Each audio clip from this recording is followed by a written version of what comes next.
Hey, welcome back.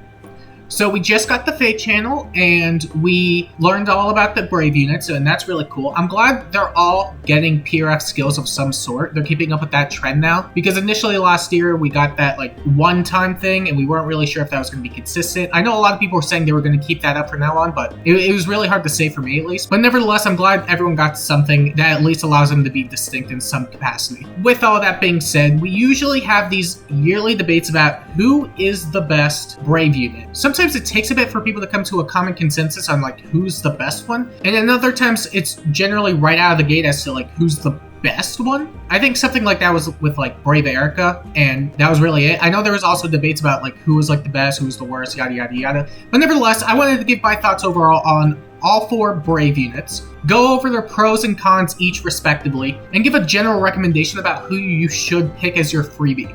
Now, I'm not going to be the guy that says you should pick this one no matter what, because if you want a specific unit, you should absolutely just prioritize that no matter what, because I feel like that's just way more enjoyable than just picking something that's just in the meta. But even then, all of these units are really good in their own right.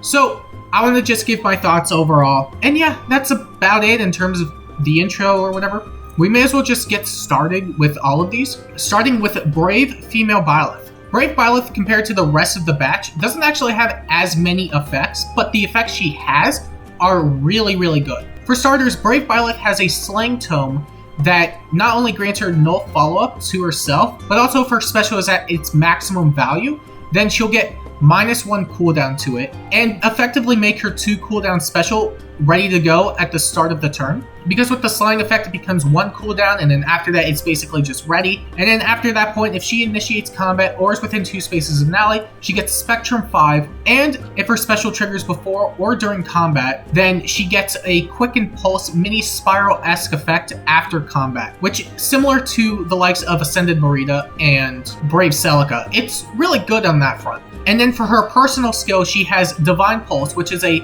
2 cooldown special that boosts her damage by 25% of her own speed, and then reduces incoming damage from the foe's next attack by 75%. And if she has to deal another attack, she'll gain even more damage by 20% of the unit's speed. And the great thing about this is that it resets at the end of each combat, and doesn't require any sort of setup, and you really can't whittle her down similarly to the likes of Fallen Star, where you could just hit them once and in next combat you'll just be dealing full 100% damage. It is always 75% damage reduction on the first hit. In terms of her overall pros, we already mentioned the 75% damage reduction, which is already really great, but when you consider the fact that she also grants herself no follow-up at the start of the turn, most of the time, foes will only be able to attack once, and it recharges every combat, and it works in both phases and doesn't require setup. Meaning that unless the foe can outspeed her, which will probably be a bit difficult given how high her base is on top of everything else she gets, including the Speed Res Rain or Hold or whatever it was, she's going to be really, really fast, meaning that you're only going to be able to do 25% of your damage at a time, which is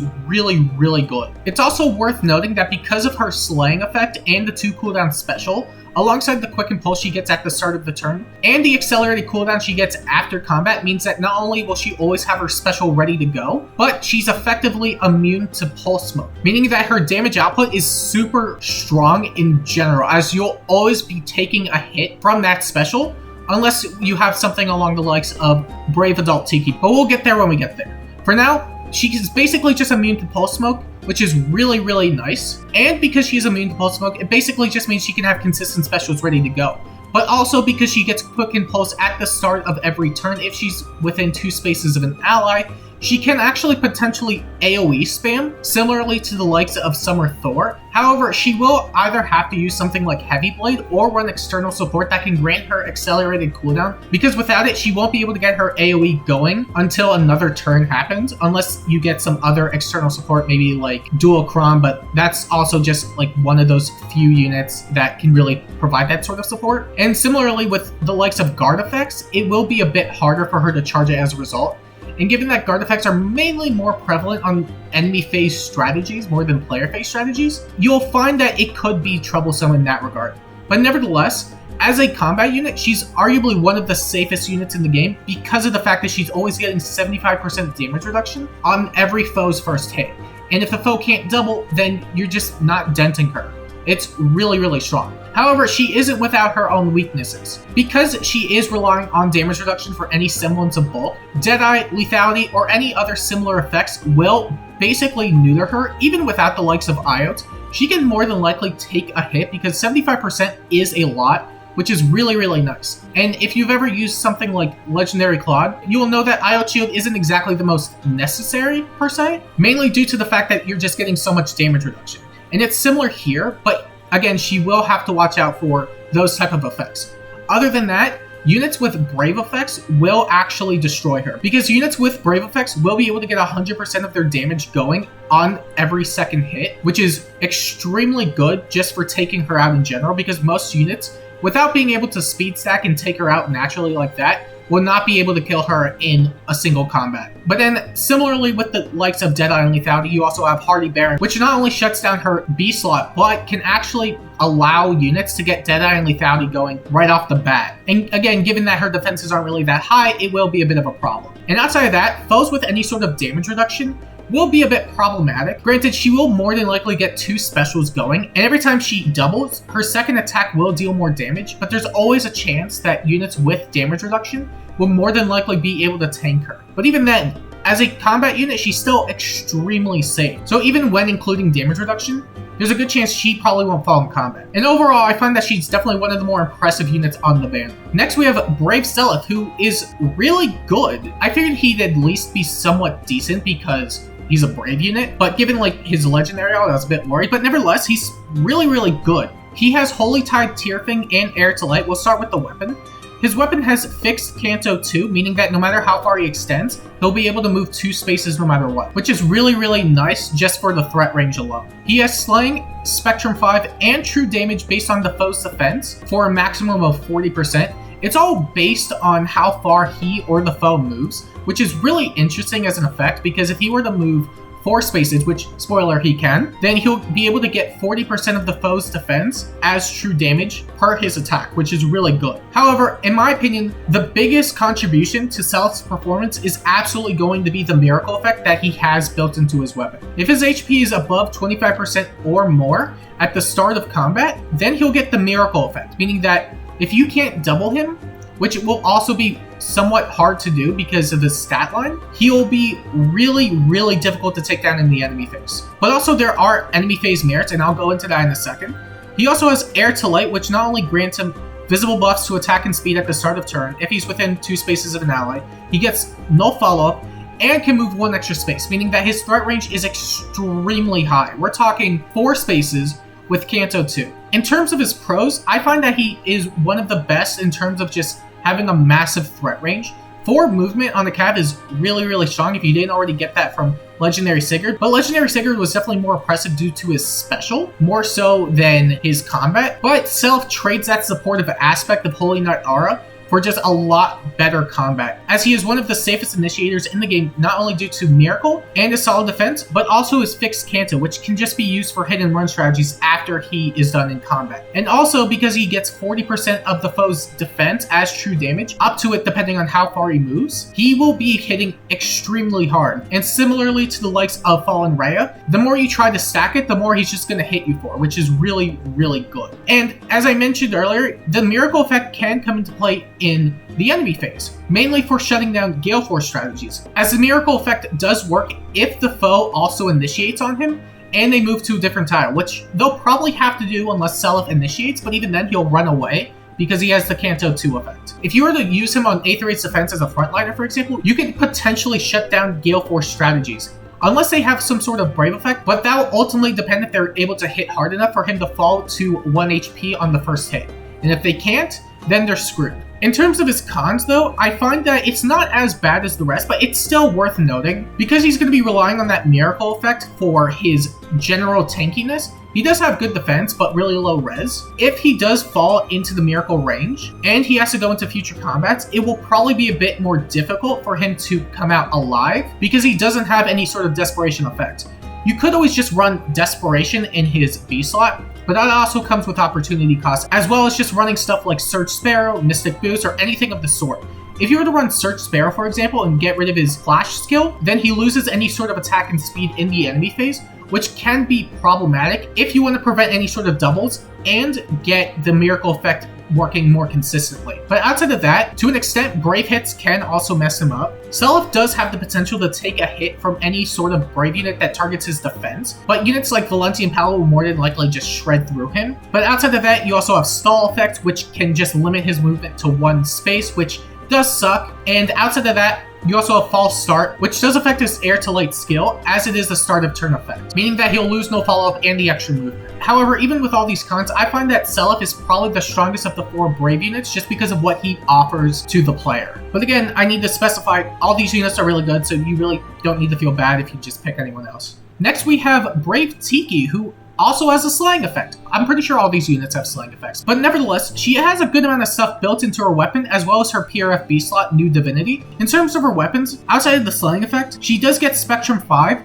she gets a guaranteed follow-up, and if her attack can trigger a special, she will get accelerated cooldown before her first attack, meaning that she can always retaliate with a really low cooldown special really easily, even if there are guard effects, because she will get the accelerated cooldown, which is really good. But by far, the strongest effect in her weapon is the pre-combat pulse smoke that she inflicts on foes that have an active special that initiate combat on her. So let's say the foe has a Deadeye or Lethality special ready. If they initiate combat on her, it will revert back to 1 cooldown, meaning that they won't get the Deadeye or Lethality on, and she will still get damage reduction from her New Divinity. And speaking of New Divinity, depending on how much HP she has present, she'll inflict -5 attack and res on the foe, and she gets Dragon Wall, which is really, really good. And on a separate condition, if she has at least 40% of her HP present, then she prevents any sort of follow-up attack, which is just really solid overall. But yeah, outside of that, let's go over her pros real quick. As I just mentioned, she is generally Deadeye and Lethality proof due to the fact that she has pre-combat pulse smoke,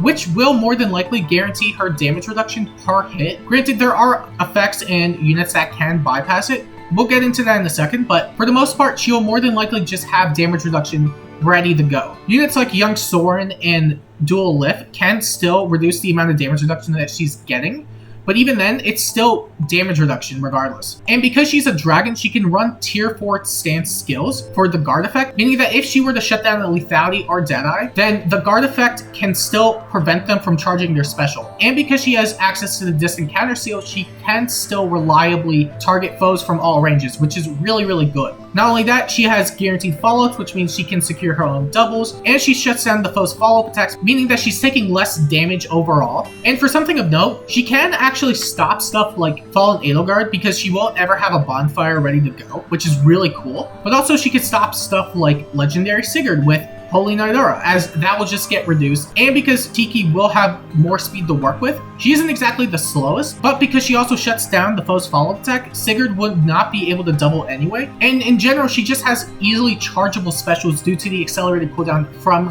her weapon, which is really, really nice. However, in terms of her cons, she also has her fair share of weakness, such as no follow-up and impact effects. The former being really, really common. Especially on this banner, you have 3 units with no follow-up effects, which is really concerning, but nevertheless, no follow-up is very prevalent.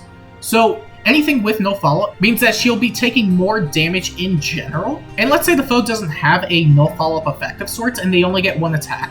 If they're running an impact, that will shut down Tiki's ability to double, as she isn't exactly the slowest, but she isn't exactly the fastest either, so impact effects can still ruin her ability to double. That on top of the fact that damage reduction on foes will hinder her ability to just one-round units in general, especially if they have no follow-up. And given that a lot of modern units tend to have a combination of no follow-up and damage reduction in their kits, it can prove trouble for a lot of cases, especially meta threats. But outside of that, you also have Brave effects, which can also be an issue as they'll be able to double no matter what, even before she's able to get her second attack out, which does kind of suck, especially with damage reduction, because she can only take so much with 40% on each hit. And then you also have her innate dragon weakness, which can be an issue depending on the foe you go up against, or if they're supported by stuff like Naga. But nevertheless, you can't really go wrong with her.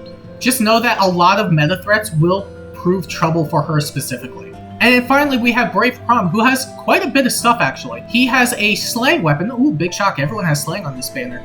He has a slaying weapon with armor effectiveness, and depending on certain conditions, he can get additional stats based on whether or not he has a visible bonus or penalty active on himself. So it's effectively bonus doubler and unity combined, and he gets a minimum of Spectrum 5. So regardless of whether or not he has a bonus or a penalty, he will always have +5 from his weapon, which is pretty good. But then on top of that, he also gets 40% damage reduction on the foe's first attack, which is really good. And if he has an active bonus, then he gets accelerated cooldown per attack, similarly to the likes of Legendary Erica and Ephraim, which is really, really good just for getting specials in and out. Then we have his PRF skill of Fate Change, which is really, really cool. It's akin to the likes of Legendary Chrom and Dual Chrom's assist, but rather than getting accelerated cooldown from Dual Chrom's assist, he takes any bonus on a target ally and calls it his own, which is really, really good. Meaning that if he were to use his innate infantry speed tactic, for example, reposition that ally with that effect, then he'll get the null follow-up effect on himself, which is really, really good. Compared to the other three, I find that his threat range is probably going to be the highest. If you know anything about Saint, he can move 3 spaces, rally, and then move another 3 spaces. But you're essentially taking that and potentially going even further beyond, because if he were to steal something like extra movement from a Brave Om, then he'll be able to move 7 spaces in 1 turn, which is really, really good. And speaking of which, the fact that he can just copy allies' bonuses means that he can get a lot of effects, whether that's visible no follow, damage reduction, extra stats, you name it. But also, he gains additional stats based on how many visible buffs and penalties he has on himself. And if you notice in the text, there isn't any cap, meaning that he can just stack and stack and stack as much as you want, which can lead to some really obnoxious stuff. And overall, his combat prowess is really, really good. He has damage reduction on the foe's first hit, accelerated cooldown, per attack, armor effectiveness, and slaying. So he'll be able to get consistent specials in and out, even if there are guard effects. So if you were to run something like Draconic Aura, then he'll always get it on the second hit if the foe can retaliate, which is really, really good. And with armor effectiveness, he'll just be able to pierce through a lot of armors that are weak to armor-effective weaponry, which is extremely nice just for tank busting in general. Of course, Chrom also has his own fair share of downsides. For starters, he is heavily reliant on his assist, which isn't exactly the worst per se, but can be problematic depending on the mode you use him in. But generally, if you can't get his assist going, then he can't gain stuff like no follow-up effects without any sort of opportunity cost. And because he doesn't have fixed cancel or cancel built into his weapon, he will have to rely on a trade-off if he can't get no follow-up from any sort of ally. And because he is highly dependent on his assist skill, he is extremely unreliable on modes such as Aether 8's defense because of the isolation effect. If he's hit by an isolation effect, he's losing out on a lot of combat prowess, which can be an issue. Your best bet is really just to use him on Aether 8's offense, for example, as a Gale Force unit, as he will be able to get the accelerated cooldown per hit. And if you were to use external support just to bypass guard effects, then he could Gale Force off that, which is really good. And outside of that, lulls and other similar effects that remove any of his bonuses will actively hinder the amount of stats he gets. And as a side note, as far as I'm aware, it will work similarly to the likes of Legendary Chrom and Dual Chrom's assist. So if he does have penalties and uses his assist, he'll more than likely just lose those penalties. And as a result, I find that the penalties he may gain to be more beneficial in the enemy phase, as there's no guarantee he'll be able to even use those penalties in the player phase on a consistent basis. At least with the penalties, he'll be able to tank more and get more stats, which is really, really nice in general just for the enemy phase. But even then, he's still susceptible to any sort of just enemy phase attack because his bulk isn't exactly the highest per se, but again, if you could stack it up, then it probably won't be as big of a deal.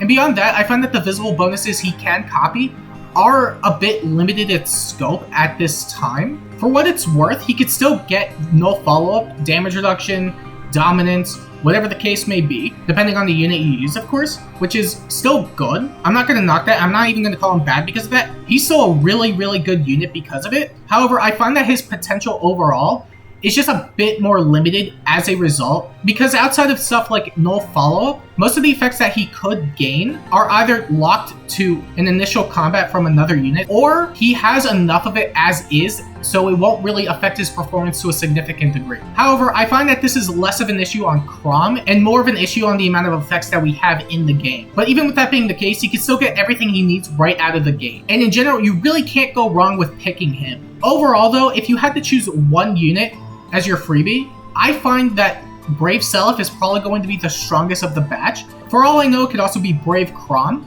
because he's still really good in his own right. But again, I do think that he already gets what he needs just from his kit alone, and any other additional effect is just either maybe a bit overkill or really won't affect his performance much. Granted, you can still steal stuff like additional move, which can increase his range, which is really, really nice. But I find that Seliph's Miracle effect just makes him a lot scarier to go up against, mainly because of the fact that unless you have a Brave effect, or you can double, which the latter you really can't do, and even with a Brave effect, it may still prove trouble because he has a good defense stat, you're not taking him down in the enemy phase, which is really, really, really good. And then following Seliph, you have Byleth, who is just a really big damage reduction stick. And really the only thing stopping her is stuff like Lethality, Deadeye, and Hardy Bearing. And Hardy Bearing is still rather uncommon nowadays because saves you generally need more firepower. But nevertheless, I find that Byleth and Chrom can be interchangeable, and then Tiki and last. But again, all of these units are really, really good, and you can't go wrong with any of these. But let me know who you're going to be picking down below, because I am curious on who you're going to choose. There are a lot of solid picks in general from this batch, so again, you can't go wrong with any of them. Anyway, this has been my analysis video, whatever, on the new Brave heroes. Are you happy with what you got? Are you a bit disappointed? Did you want to see something else? Just let me know what your thoughts are overall in the comment section down below. If you want to see more videos like this, make sure to like and subscribe. And until next time, I'll see you later.